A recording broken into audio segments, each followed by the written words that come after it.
Assalamualaikum warahmatullahi wabarakatuh. Alhamdulillahi rabbil alamin. Alhamdulillahi ja'ala syahra Ramadan syahra siyam. Asyhadu an la ilaha illallah wahdahu la syarikalah wa asyhadu anna Muhammadan abduhu wa rasuluh.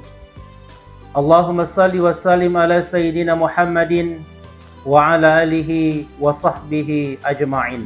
Amma ba'du. Qala Allah Ta'ala fi kitabihil karim.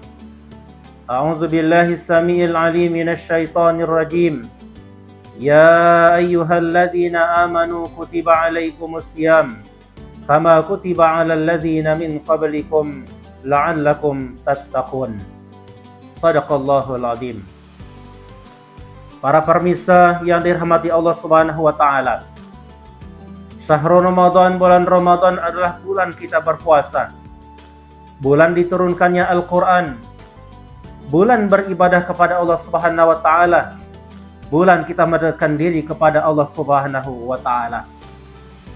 Oleh karena itu, ketika kita lagi berpuasa di bulan Ramadan ini, ada beberapa sunnah yang harus kita lakukan. Yang pertama adalah as-sunnah qabla saum, yaitu sunnah ketika kita belum melaksanakan puasa itu sendiri.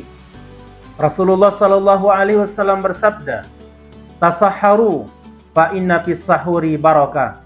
Makan sahurlah, kata Rasulullah, karena di dalam makan sahur itu adalah keberkahan. Kita dianjurkan oleh Rasulullah sallallahu alaihi wasallam untuk melaksanakan, yaitu makan sahur sebelum kita melaksanakan puasa Ramadan. Ini termasuk sunnah yang dianjurkan. Kenapa kita harus makan sahur? Karena sahur itu ketika siang harinya kita mungkin akan melaksanakan banyak aktivitas. Kita perlu tenaga. Dengan makan sahur tersebut, maka kita akan mempunyai kekuatan untuk melaksanakan aktivitas tersebut.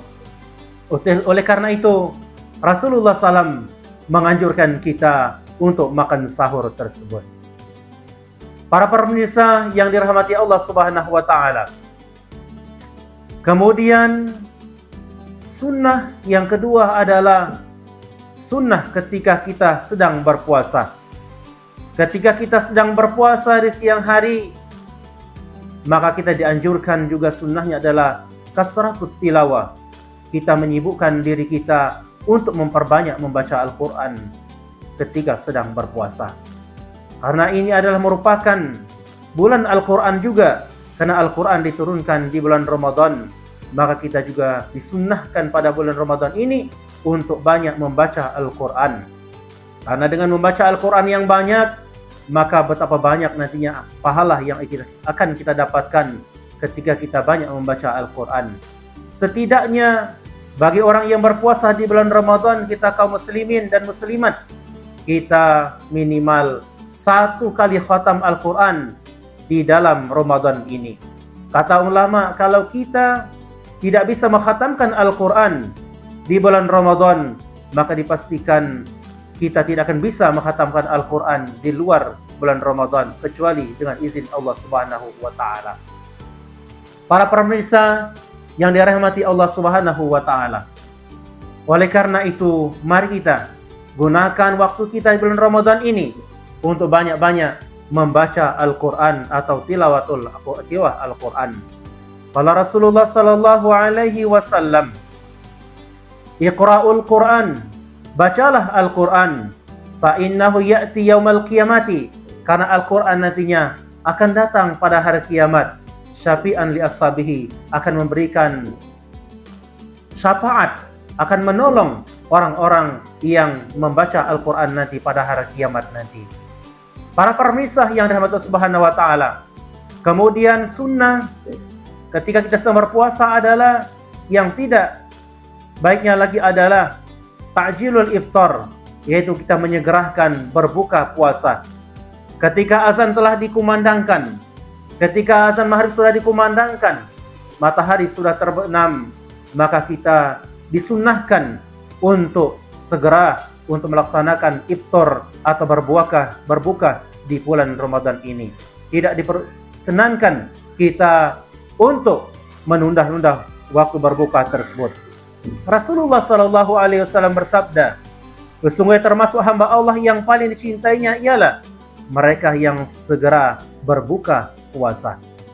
Yang seterusnya adalah al-iftar ala tamrin. Sunnah yang seterusnya adalah ketika kita berpuasa adalah disunahkan kita untuk berbuka dengan tamar atau kurma atau dengan sesuatu yang manis.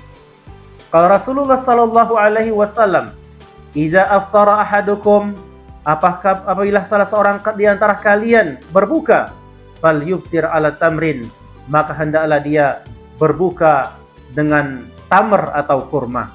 Fa innahu barakah, karena di sana ada keberkahan. Fa ilam yajid tamran falma, kalau kita tidak mendapatkan air, tidak ada buah, tidak ada kurma, maka cukup kita berbuka dengan air. Wa fa innahu tahurun, karena air itu adalah suci. Para pemirsa yang dirahmati Subhanahu wa taala, oleh karena itu kita disunahkan dalam berpuasa ini untuk berbuka dengan tamar atau sesuatu yang manis, walaupun itu seteguk air, itu pun dibolehkan. Para pemirsa yang dirahmati Subhanahu wa taala, kemudian selanjutnya sunnah bagi orang yang berpuasa adalah it'amut ta'am ala sha'im al-iftar, yaitu memberikan makanan kepada orang yang berpuasa ketika akan melaksanakan iftar atau berbuka. Kalau Rasulullah SAW, man fatara sa'iman, barang siapa yang memberikan bukaan atau memberikan makanan kepada orang yang berpuasa, kana lahu mithlu ajru ghaira annahu la yanqusu min ajri sha'im syai'un. Maka pahala orang yang memberikan iftar atau pembukaan kepada orang yang berpuasa, maka pahalanya sama dengan orang yang berpuasa tersebut tanpa dikurang sedikit pun daripada pahala orang yang berpuasa tersebut. Kemudian yang terakhir, para pemirsa rahimakumullah, yaitu as-sunnah ba'da saum, yaitu sunnah ketika kita telah berpuasa. Ketika siang harinya kita berpuasa Ramadan, maka di malam harinya kita disunahkan untuk melaksanakan salat tarawih berjamaah di masjid. Kalau Rasulullah sallallahu alaihi wasallam, man qama ramadhana, barang siapa yang menegakkan bulan Ramadan, barang siapa yang melaksanakan qiyam di bulan Ramadan, di malam Ramadan, salat tarawih, salat witir dan salat malam lainnya, maka Allah Subhanahu, karena iman dan mengharapkan pahala dari Allah Subhanahu wa taala, ghufira lahu ma taqaddama min dzambi, maka dosanya yang telah dahulu akan diampuni oleh Allah Subhanahu wa taala. Oleh karena itu, pemirsa rahimakumullah, di malam akhir Ramadan, mari jangan kita sia-siakan agar pahala yang kita dapatkan di bulan Ramadan ini banyak dan banyak terkumpul sehingga kita bisa menuainya pada hari kiamat nanti. Mari kita untuk melaksanakan di malam Ramadan untuk melaksanakan qiyam Ramadan atau salat tarawih, dan jangan kita tinggalkan dari awal Ramadan sampai akhir Ramadan. Ini saja mungkin yang dapat kami sampaikan pada kesempatan ini. Mudah-mudahan Allah Subhanahu wa taala memberikan taufiknya kepada kita sehingga kita bisa melaksanakan ibadah ini dengan dimudahkan oleh Allah Subhanahu wa taala. Amin ya rabbal alamin. Akhiru kalam, wafaqana Allah wa iyyakum. Wassalamu alaikum warahmatullahi wabarakatuh.